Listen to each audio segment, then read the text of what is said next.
Good afternoon, everyone. First and foremost, thank you for taking this time out of your busy schedule. If your day is anything like mine, 30 minutes is valuable. So thank you. And for your female student athletes, thank you again. My name is Coach Laskowski. I am a fourth year athletic director in Rochester, New York. Rochester Academy Charter School is one of the few remaining charter schools left in the city. We've been around since 2013 and we've been growing ever since. We've expanded to a K through 12 district, and last week we finally finished and opened up our brand new gymnasium. So we finally can provide an equal opportunity for our students that a lot of the city schools have been giving them. But you're not here to hear about my gym, you're here to learn about how to get opportunities for your female athletes. So I won't make you listen to much about me. We'll get right into it.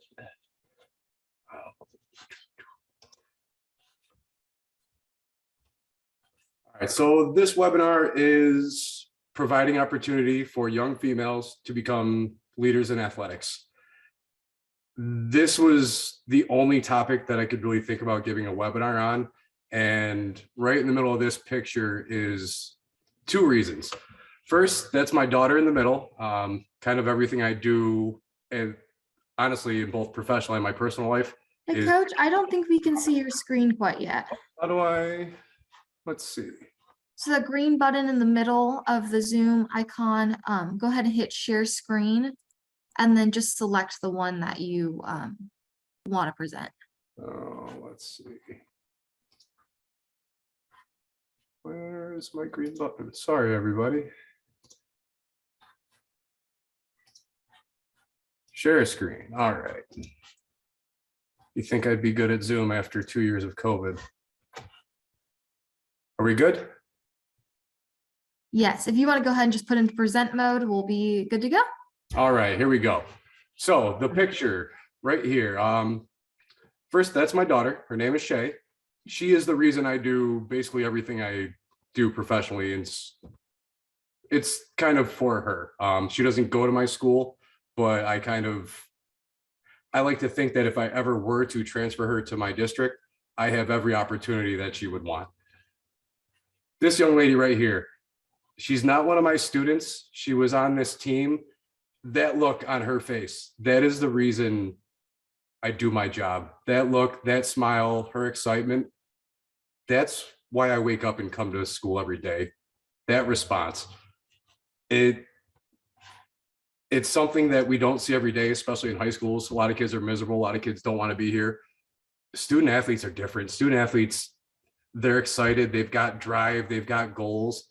And at the end of the day, whether it's good or bad, they show their emotions. And this young lady right here, I love this picture. We're going to see a couple more like it, but this was one of the best days of my life, and I hope of theirs. I'll get a little bit more into that later. So who I am, I'm a husband, a father, athletic director, teacher, coach, and I bartend in the summer to keep my sanity. I teach health, I coach flag football, I coach modified basketball, kind of whatever is needed, I'm there to do. I graduated from Avon High School. I don't know if Englert's on, but good afternoon, Coach. I went to school in Wisconsin. I graduated from Carthage College.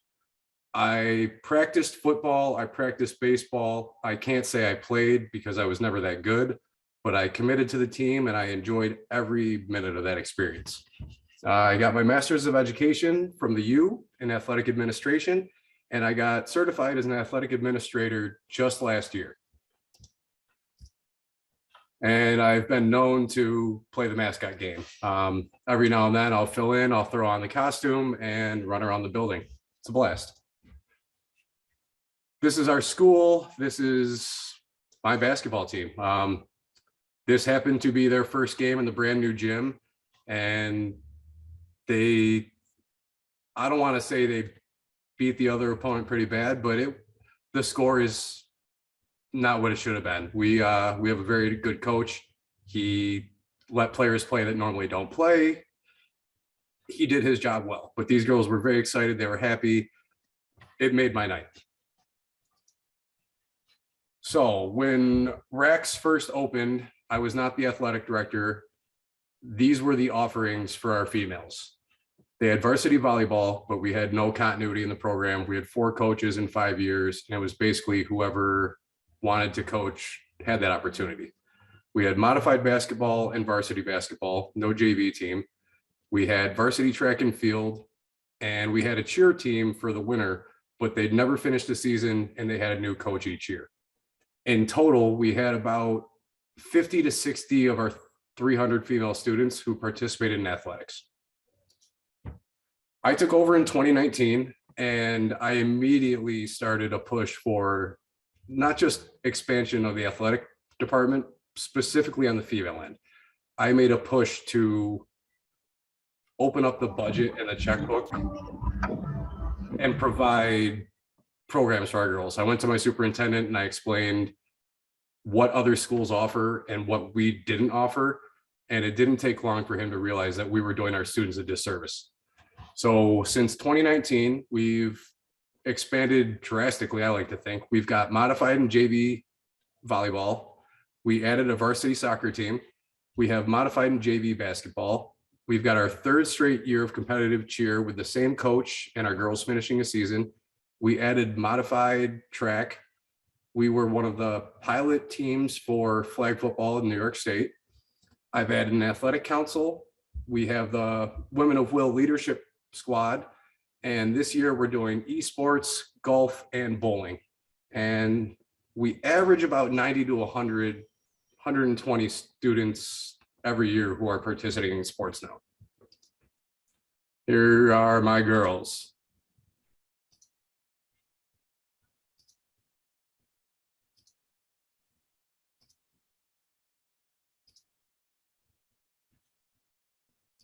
Smiles everywhere, I love them.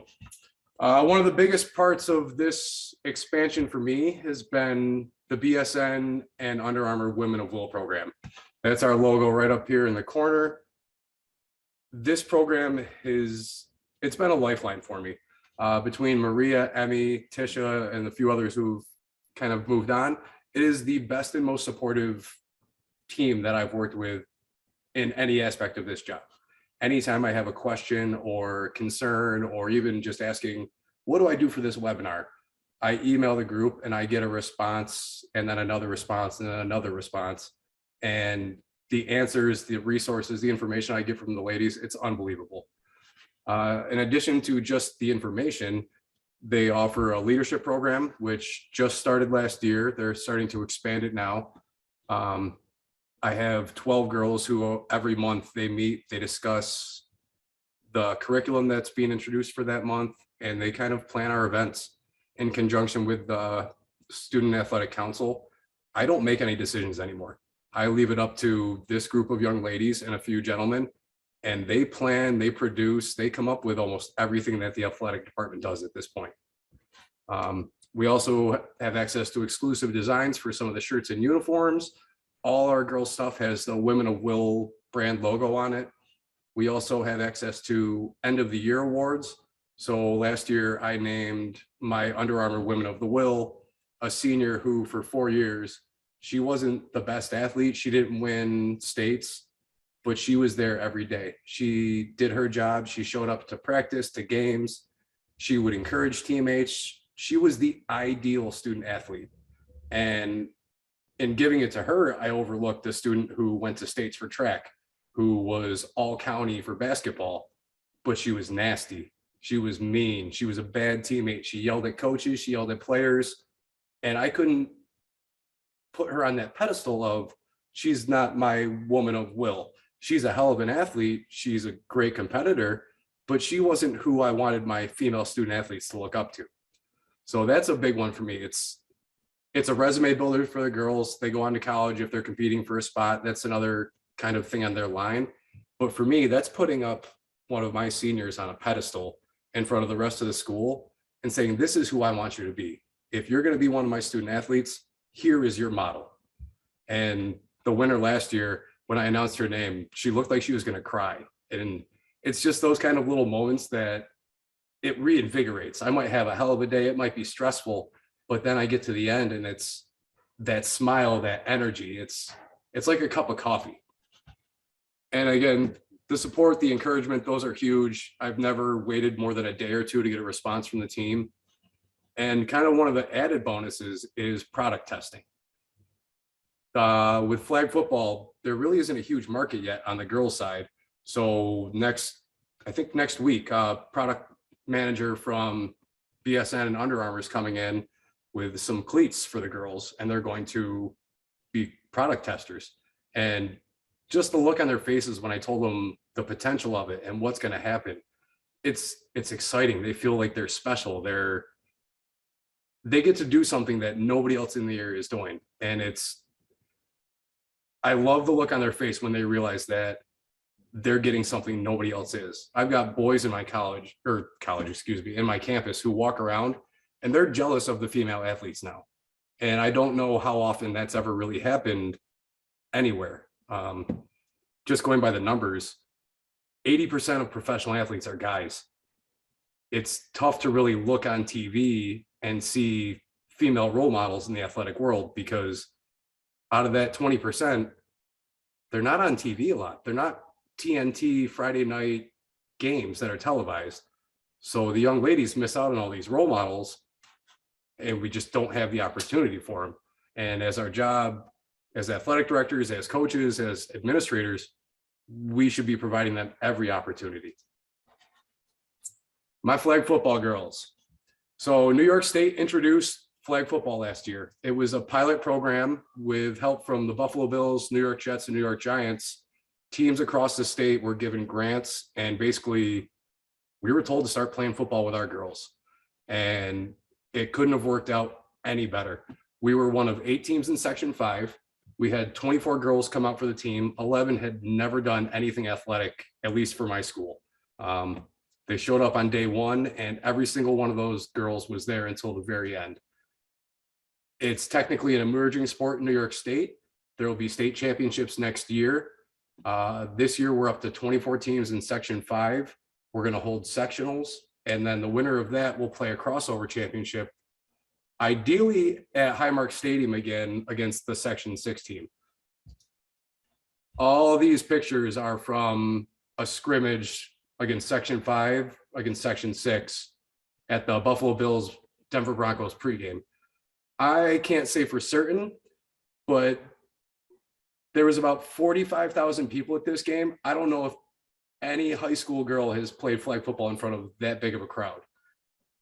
This young lady right here in the middle caught a touchdown pass, and the place erupted. She came over after she high-fived me. She had tears coming all the way down her eyes, and the biggest smile I've ever seen. And if you really look at all these pictures, good old Shabby, they've never had an experience like that. And I don't want to say I was able to provide it, but I put girls in a place to be down on the field, and they met players. And I mean, just looking at the dads that were down there, we were jealous of the opportunity the girls had. We got to go to St. John Fisher and get one-on-ones with some of the Buffalo Bills players. It was a once-in-a-lifetime opportunity, and I would have been disgusted if I wouldn't have given my girls this chance. And I got to coach a flag football game on the Buffalo Bills stadium. It was amazing. Why female athletics? Why not? Title IX should not be a motivator. It is the basement. Any school that just meets a Title IX requirement, they're not doing their job. Their athletic director, their administration, they need to do better. They need to find something. I mean, we could do the numbers game where we go to graduation rates. They're always higher for student athletes. I think between 2020 and 2022, because of COVID, we lost a huge percentage of female athletes. Our job now is to get them back. We need young leaders in sports, and they have to be females, because realistically, the opportunities disappear after college. 40% of college athletes are females, 20% of professional athletes are females. High school is their chance to really make a mark and learn these skills. Only the really good ones get to go play at college, and the best of the best make it to the pros. Those experiences do not last after high school. If we can provide those opportunities, we have to. What's the process? I was fortunate. I came into a program where I only had a few girls teams. I had fall, winter, and spring that I could pick and choose programs, and I had a need. I didn't have other programs to fight. So I asked the girls what they wanted. What sports don't we have that you girls want to play? I had a couple girls who tried playing boys soccer. They didn't want to do it because of the physicality. They didn't want to play with the boys. We started girls soccer. Our numbers were low, so we merged with another school. Basically, we started from lunchtime. I would show up at all 3 lunches. I would have my notebook and a little sign-up sheet, and I would spend a day asking, would you be interested in this sport? Would you bowl if we had a team? Would you golf if we had a team? And slowly I'd start writing down my list, filtering out names, collecting emails, and then I'd send out an email to my golf girls, an email to the bowlers. And as soon as I had my interest gauged, I then started thinking of a budget, kind of talking to other athletic directors, seeing how much they spent on each sport, what the process is. And as soon as I had my student justification and an idea about my budget, I attacked my superintendent. And I learned really quick, it's very hard to turn down a request if it's based off of student opportunity. I haven't presented my superintendent with something that he's turned down yet because of how I approach it. I always have a number of students, and I'll come up with a couple of other schools that they do have a bowling team or they do have this. And I just simply say, I have 10, 15 students who participate in nothing else. If I provide them a bowling opportunity, we have this much more student engagement, and it'll cost us X amount of dollars. And if I could really go in there and justify it, he gives me the green light. And that leads me to the next hardest part, is finding a coach. And for a lot of us, that is the biggest hiccup, finding someone who's not only qualified, but dedicated, and somebody who is knowledgeable about the sport. And unfortunately, that's not always possible. I had to kind of go outside of the box when I was expanding.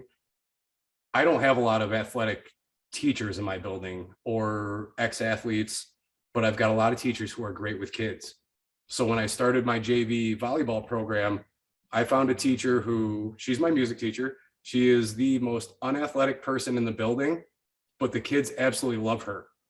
And we spent a couple months kind of learning volleyball. I basically put her through a program to teach coaching, and she did YouTube and she learned and she worked with our other coaches.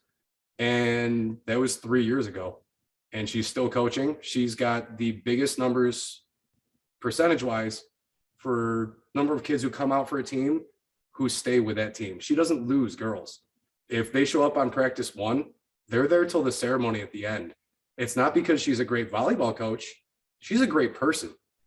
We can teach volleyball skills. We can teach her how to be a coach, but we can't teach somebody how to be a great person, how to interact with kids. So if you've got somebody in your building who the students flock to them, get them in your program, teach them to coach something. Even if it starts in the modified level, you could start them low and work them up. And if you have quality varsity coaches, they can work with your remedial coaches and get them to learn the basic skills. Otherwise, you're going to coach it yourself, or you're not going to have a program because you don't have somebody to run it. As much as I've hated coaching modified basketball in the past, I do it every time we need it, because I'd rather lose my free time and kind of drive myself insane than not have a program that year. So that's the big one. Find a coach. Grants, merge programs and clubs teams. I found a ton of grants, sports-specific grants for starting girls programs. I got $3,000 from Dick's Sporting Goods to buy golf clubs. I've got money for soccer. Basically, if you look for a sports-specific grant, there's a company who's willing to give you money. And depending on your school, your size, your location, there are local companies, there are national companies, and they are eager to give away money to start programs. It's just doing the legwork. None of these grants are easy, but this is why we have desks and computers. We can lock ourselves in our office. We can find a grant for something that we want. And if we get that money, then our superintendent can't even say no. Then it's 100% on us to run our team, find a coach, and make it work. And part of that is finding athletes to get outside of their comfort zone and try a new sport. For a lot of my basketball girls, all they played was basketball. So when we started the soccer team, it was, I don't want to say a chore to get them to play, but we just talked about, well, if you don't do anything in the fall, why not play soccer? Then you go into basketball season, you're in shape, you're ready to go. You're not spending the first 2 weeks getting caught up. You're already 5 months in shape. You're that much better for it. So that's worked fairly well. Most of our track athletes now are 3-sport athletes. And we've got a few of our track athletes who they do track and flag football, and they find a way to make it work. And if a girl's committed and willing to try to do multiple sports, I'll do everything in my power to help her. We work with schedules, we do transportation. Like, if I can get a girl to play a sport, I will bend over backwards to make it work for her. And bottom line, make it fun. If it's not fun, these kids aren't going to do it. And that's guys, girls, adults even. If something's fun, I want to do it all the time. If I know I'm going to JV volleyball practice and I'm going to have a good time, maybe we win, maybe we lose, but if I have fun, I'm playing that next year. And then maybe I go to varsity. And if that's fun, I'm playing it again. But no program that's miserable is going to have high numbers. Oh gosh, I believe that's it as far as what I had slated. But I want to remind you before we get into questions and answers, the title had nothing to do with running a winning program. If I gave you guys the records of my girls' programs, you would all laugh. But they're in existence. And 5 years ago, they weren't. And the record is irrelevant to me. If I have 10, 15, 20 girls coming out for a sport that didn't do that sport before, that team's winning one way or another. And if I have interest in anything, any athletic that I can get help with, I'm going to find a way to make those girls involved. My athletic council girls run the concession stand. They run our pep rallies. I don't do much anymore. And it's because I have trustworthy student athletes who they don't just do what they're told. They kind of lead the way. And it's because we put them in a place to do so. So I am, I think, ready for questions if anybody has anything, but I'm not an expert. I'm learning every day. If anybody has any ideas of how I can do anything better, please email, call me, but there's my information. If anybody wants to write it down, email, call, I'll help in any way I can. Awesome. Thanks so much. It was a great presentation, a lot of great information for our coaches. One of the questions we had in the comments is, can you provide more detail of how your modified programs work? Yeah, our modified is 6th through 8 building, but only 7th and 8th graders can participate right now. I know New York State's working on that, but basically we run it right after school. They dismiss at 2:20. Practice is from 2:30 till 4 o'clock. We do split season basically. So the girls basketball season is the first 6 weeks of the winter. Boys basketball season is the second 6 weeks. We try to separate it just so that we're not taking gym time away from anybody else. We want the kids to have a full practice session basically, but we also don't want our modified kids out till 8, 9, 10 o'clock at night. Awesome. One other question I got through a private message is, which program was the hardest to start and which has been your most successful program?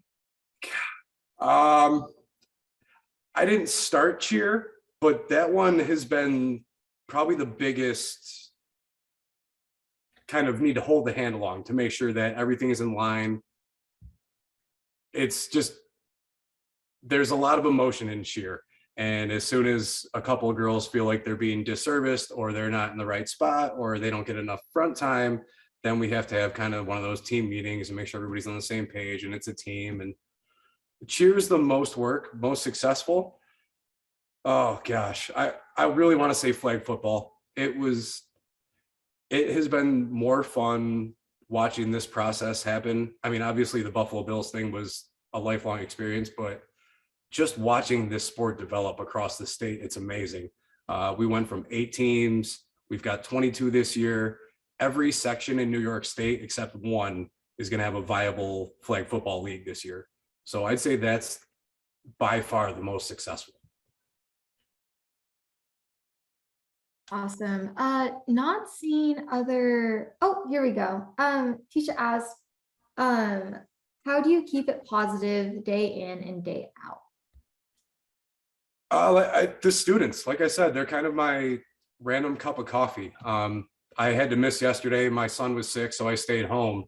And as soon as I walk in the building today, 3, 4, 5 kids, where were you yesterday? Oh, how you doing? It's like they hate me when I'm the bad guy, but when I'm missing out of their day, they legitimately miss me. And I think it's because they know how much work I put into the athletic programs. And I mean, I'm the last one out of the building for athletics every night. I enjoy it. The kids, they fuel me. If they weren't excited about things, I wouldn't be able to get excited about things. Awesome. I think that was the last question I'm seeing in the chat. If anyone else has any other questions, feel free to reach out to me or Kyle, or the Women of Will team. Again, big thank you to Kyle for being on the platform today. It was a perfect webinar to honor National Girls and Women in Sports Day. And also big thank you to the Women of Will team for being here. Big shout out to you guys and everything you do as well. Thank you, coaches, for being on, and we hope you can catch our future webinars, but I hope everyone enjoys the rest of their day. Thank you again. Bye, Thanks, everyone. everyone.